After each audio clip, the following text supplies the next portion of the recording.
મકાઈનો ચીવડો બનાવવા માટે મકાઈના દાણાને કાઢી લેવાના છે। ત્યારબાદ આપણે ઝીણું સમારેલું મરચું, ડુંગળી અને ટામેટાં લઈ લેવાના છે।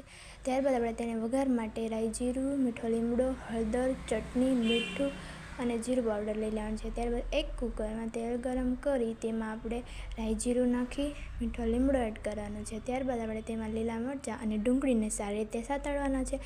સતળાઈ જાય ત્યાર પછી આપણે એમાં મકાઈના દાણા એડ કરીશું। તો આપણે ડુંગળી અને મરચાં એડ કરી દીધા છે। તો હવે એને 2 મિનિટ સાતળવાના છે જેથી ડુંગળી ચડી જાય। અને હવે આપણે મકાઈના દાણા એડ કરી તેમાં હળદર અને મીઠું નાખવાના છે। ત્યારબાદ બંનેને કુકરમાં આપણે 1 સીટી અથવા તો 2 સીટી કરી લેવાની છે। ત્યારબાદ એમાં સેવ મમરા નાખી 1 લીંબુનો રસ અને અડધી